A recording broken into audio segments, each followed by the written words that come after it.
This podcast is sponsored by Xgrowth. Xgrowth is the APAC ABM agency. If you and your organization are looking to land and expand enterprise and mid-market deals, Xgrowth is the agency to help. Xgrowth works with a wide range of international and global technology vendors, service providers, and B2B SaaS companies. If this sounds like something you're interested to know more about, make sure to check out Xgrowth at xgrowth.com.au. That's xgrowth.com.au and chat with the APAC ABM agency.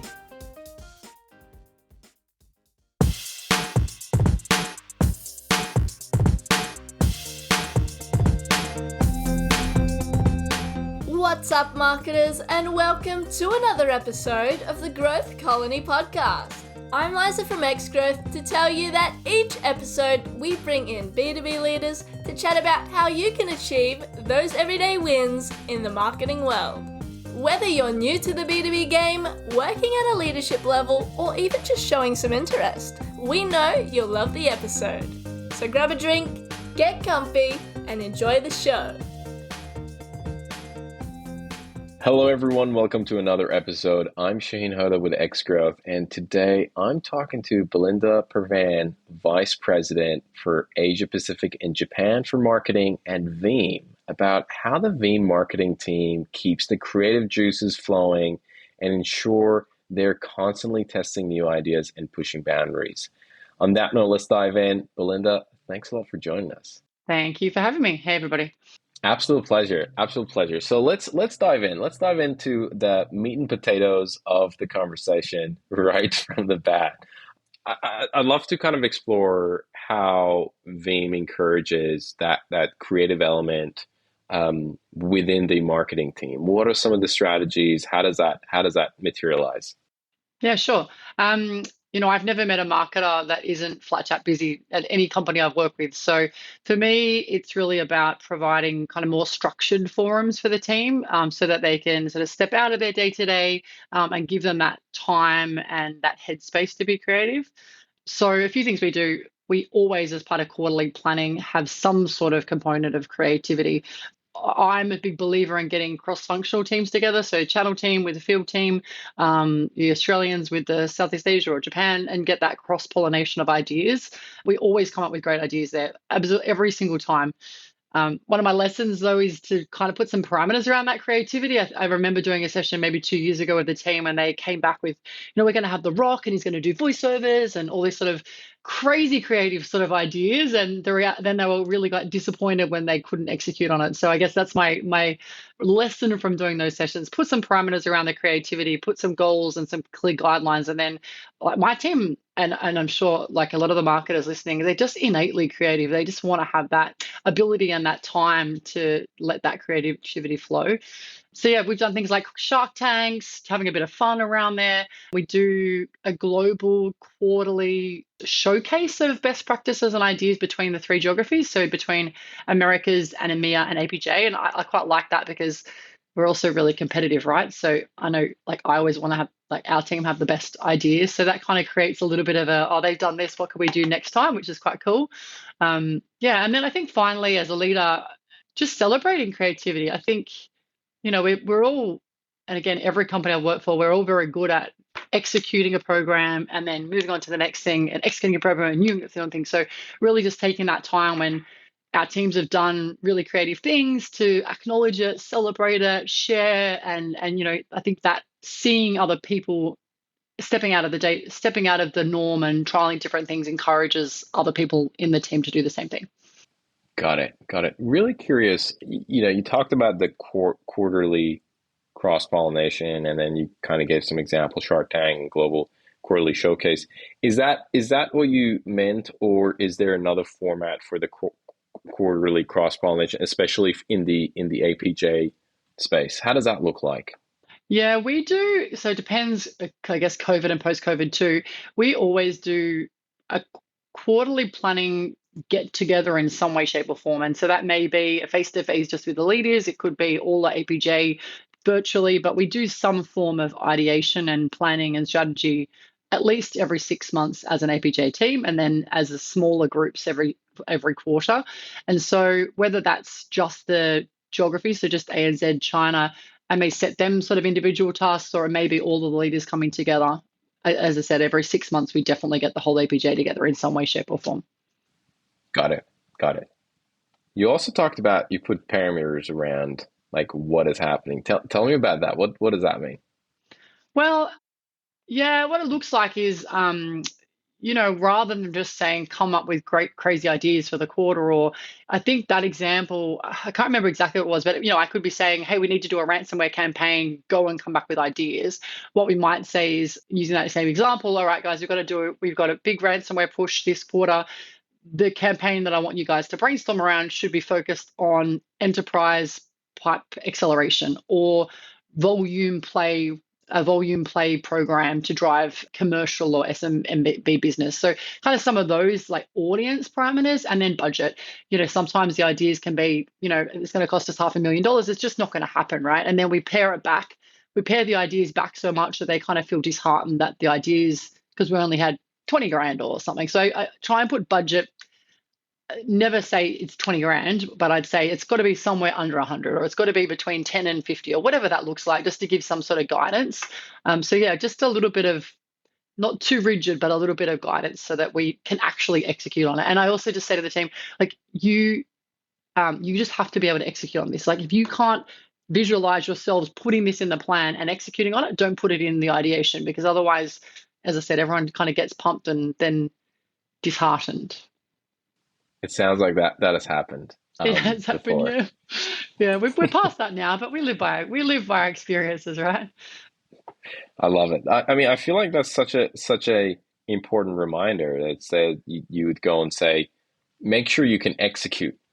Like, great, like we got some awesome ideas. Yeah. Can we execute this? Because sometimes I feel like some people innately are can see the negative and the challenges and the obstacles, and some people just can't, and they see the positive and the excitement, and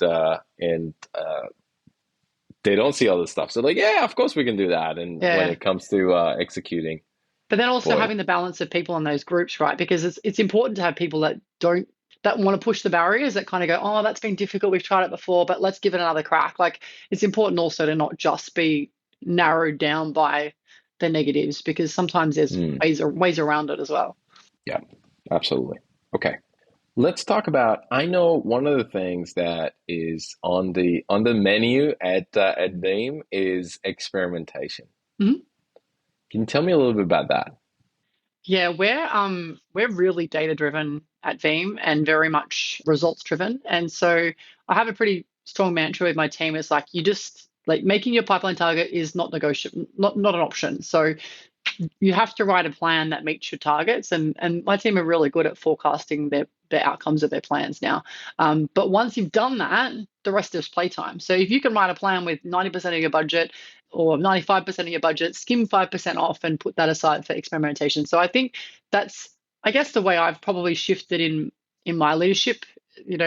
Maybe even 5 years ago, I would have just said, go all in, go hard at an idea, and if we fail, we'll kind of work around it, we'll navigate it. Now I'm kind of a little bit more pragmatic, as far as we've got a duty to the business to get our results, but how we get those results is up to us. So get enough of the bread and butter going that you can play, because we face it, like, we enjoy playing, we enjoy trialing new things, and so I think if we can kind of separate those two areas, but also then have like a really safe place for, I almost said the word failure, I hate the word failure, but a safe place to have things that don't necessarily always work, and know that we learn from the things that don't go right as well, and have that sort of experimentation. I think you used the word experimentation. And so, and I also think, as long as that experimentation is data driven, right? Like, we should be writing business, essentially like a short business plan around, like, documenting, these are our objectives, these are the outcomes that we expect, this is the process we're going through, and making sure our stakeholders are briefed. And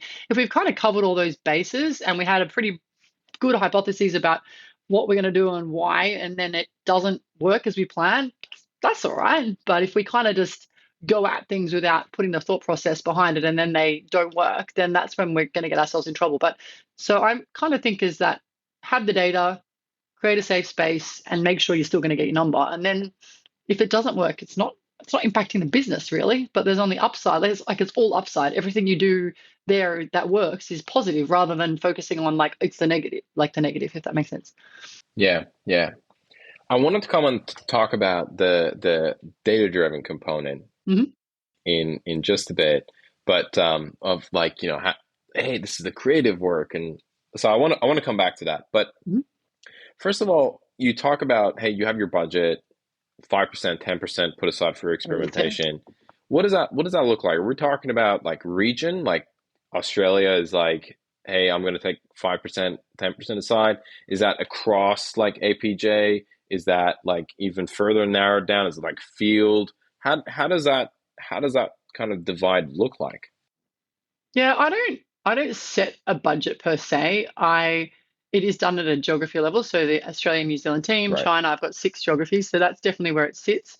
I say to each of my field leaders, you need to make sure at the end of each quarter you have something that you're going to be really excited and proud of. Like you've got 100 things in your plan. Like what's the one thing at the end of the year that the business is going to remember from Q1? And something at the end of the year they're going to remember, like what next year they're going to remember. And so having that one like compelling program, that is where you lift your creativity into. So I think like that, I think that's kind of where they're encouraged to have those conversations, but also to be completely honest with you, I've rejected, which sounds horrendous, but I've like sent a team back to redo their plan or to revise their plan because it just was BAU. It's like you've basically just done a save as of Q2 last year, and it wasn't a bad quarter, but like you're gonna you're gonna be bored. The audience is gonna be bored. Your sales team are gonna be bored, and so what could we do to change things up? And to their credit, like they came back with a kick-ass plan. Like it was around a launch, and it was a very BAU launch plan. And they came back with these like insanely creative ideas. And I think that sometimes is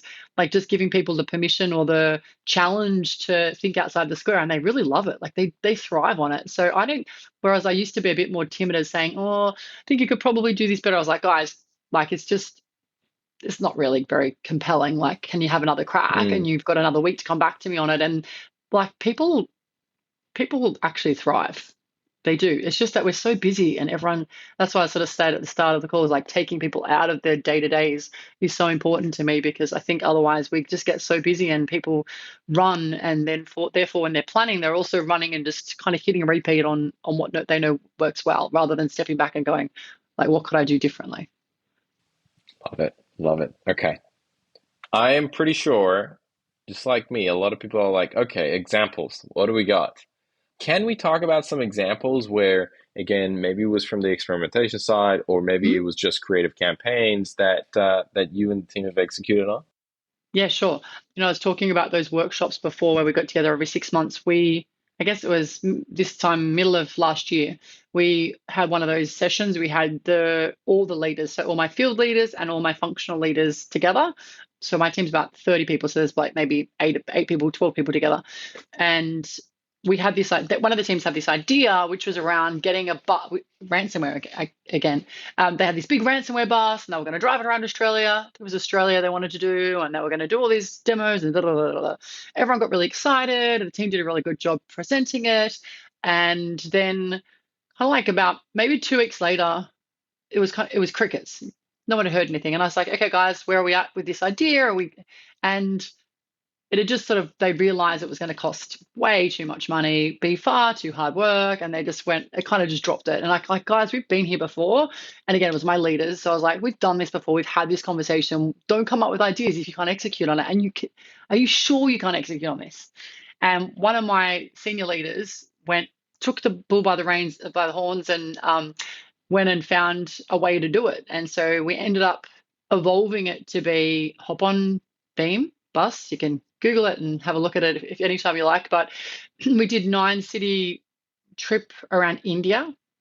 Again, India, cheaper to execute on. The theory being, let's do it once in a country that works and get it working well. And then if we prove the business case, we can go look at it for other countries. We also then couldn't quite afford it. So it evolved to being more of a channel enablement, like the all interior of it had like demo pod booths, yeah. And they did a lot of channel enablement. India was on a big recruitment stage, so they were using it as kind of a PR and recruitment for the channel drive as well. And then it ended at the last city was where we had a big annual customer conference as well. So it was brilliant. Like the bus just looked amazing. It was really cool. We ended up getting 12 times pipeline return on it, direct pipeline, direct input output. The thing that was really interesting for me, and there's so much conversation now about demand generation versus brand investments, but we had a 200% increase in free traffic over the period the bus and the event was on from the year before. So it wasn't even direct. It wasn't even direct pipeline, and the channel partners being brought into the business, etc., recruited.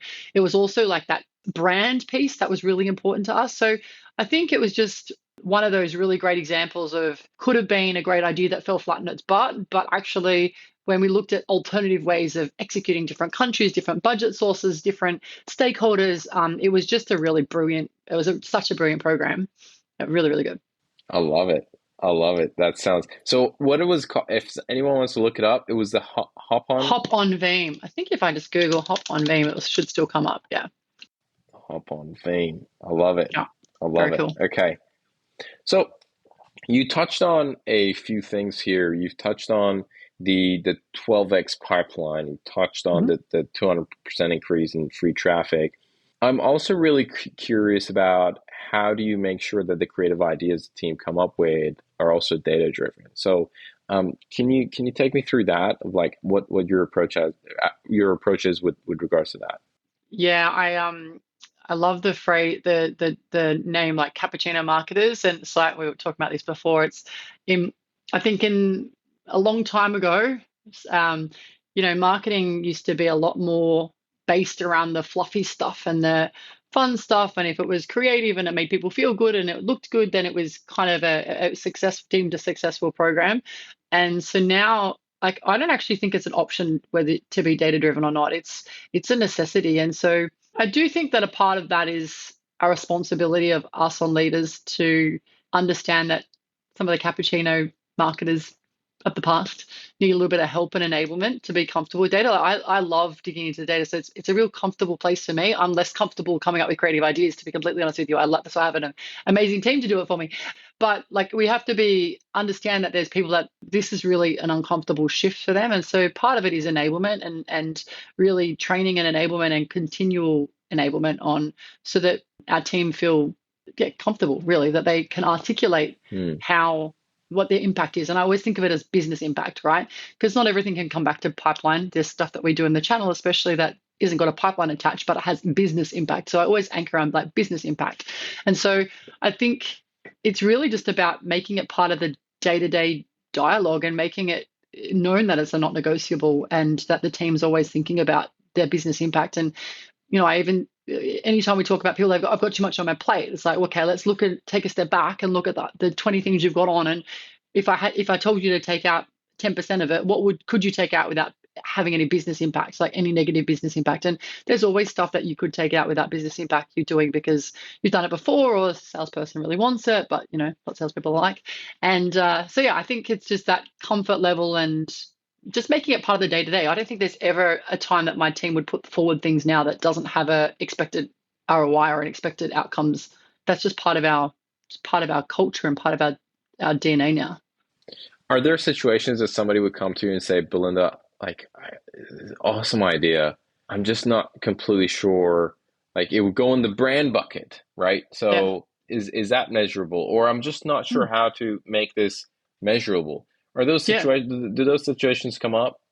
Absolutely. And again, it comes down to business impact, but I can, like in Tableau now, I can look and see our pipeline, our leads, through to pipeline, whether it's coming from free traffic, so anyone just typing Veeam.com or anyone searching on Veeam, through to whether it's come from global digital or whether it's come from my team. So I can look at year-on-year trends and say, and that example of in India, like I could say we're declining year-on-year of our free traffic. We need to invest in the brand, and therefore putting money into something that was the bus is that example. Is part of that justification was like, we need to do something around the brand here. So this program has dual purpose. It has a recruitment, it has an enablement, it has a demand gen, but it also has a brand component. So there's still data that you can use to show that. And I was really vocal in the debrief process about that impact on the brand, because some things aren't tangible. We know that, right? But again, that comes down to business impact. Business impact doesn't necessarily need to be a dollar sign.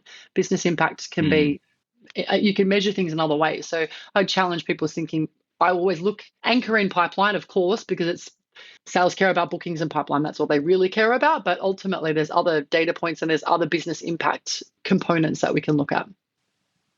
Got it. Belinda, I want to ask you a couple of rapid fire questions, but before going there, is there anything else that you think maybe I haven't asked, or you think it's important for us to cover when it comes to kind of, again, fostering creativity and building that muscle within the marketing team?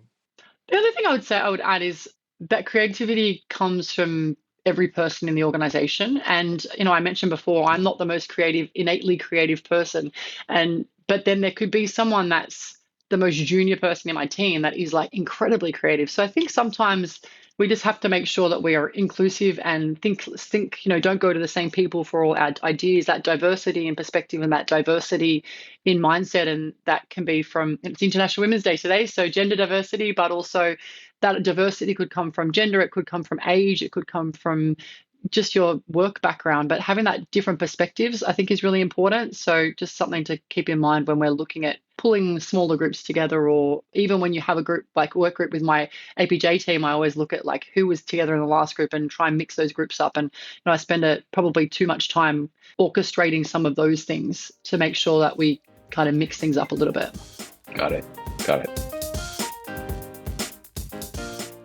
Have you read the State of ABM and APAC report yet? If you have, you'll know that 59% of marketing leaders are intending to increase their ABM investment in the coming year.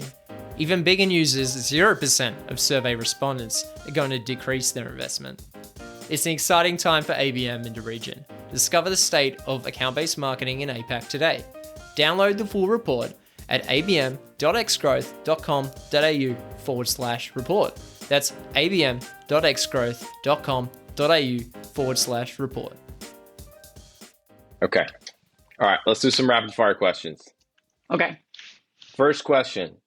What is one resource? This could be a book, a blog, a podcast, whatever it is that has had a fundamental impact on the way you work or you live. What comes to mind? It's a little bit cliched, but comes to mind is Brené Brown, the book around the power of vulnerability. And it probably comes to mind today because we've done some pre-writing around International Women's Day. But, I grew up in IT tech, B2B always, and it's very male dominated. And I think, your go-to behavior, in the 90s or in the 2000s was, to be that very much part of the boys club and to be that male ideology. And I think that evolution of leaders, to me, that concept of vulnerability, it used to be equated to being weak, or means you tell everybody in your team everything about your entire life. But it's that book sort of showed me a little bit about it. I guess it kind of confirmed some of the modeling I'd seen in some other leaders that I really value, but just showing you that it can kind of be a bit of a superpower if it's harnessed correctly. And especially when you lead teams that are in that next generation and generations that just think about the world differently and think about wanting to engage at a different level. So that book was really powerful to me. I don't think that was a very rapid fire response. Sorry. That was great though. That was great. That was awesome. Okay. Question number 2. If you could give only one advice to B2B marketers, what would it be?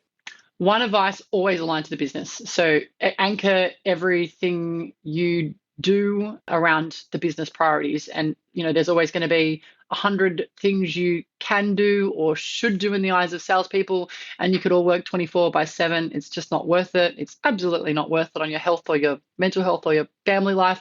So just prioritizing, like understanding what the business priorities are and making sure that you're completely aligned to that. And then can I put a 1A that's attached to that? 1A would be communicate, because there's no point, like communicate what you're doing, why you're doing them, the good, the bad, and how you're aligned to the business and how your results drive the business success. So they're linked, right? I can have 2. Okay. I love it. Okay. Question 3 and last question. Okay. What's something that excites you about B2B today?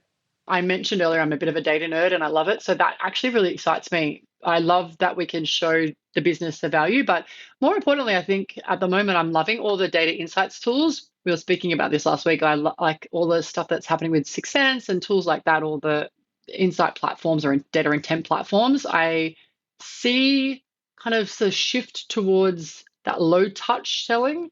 I talked to our CRO about this, and we have a funny conversation about how much marketing will impose on sales in the future, but it's a conversation for another day. But yeah, I think it's like where the sales and marketing partnership has never been closer, and the insights and the information and intelligence that we can gather about customers and prospects that we can work hand in hand with sales to create opportunities for the business is exciting to me. Like it's new and it's interesting, and I think that's the thing that's kept me in B2B marketing and tech for my whole career, is that it's never stagnant and there's always new things to learn and to evolve our skill set. And for me, success for me is my team learning and my team evolving and them being a part of that growth is really exciting and really satisfying to me.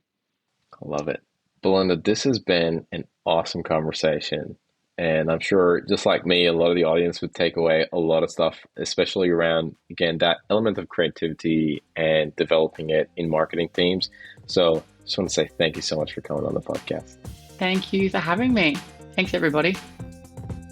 Today's episode of Growth Colony was produced by Alexander Hipwell and Liza Maywald.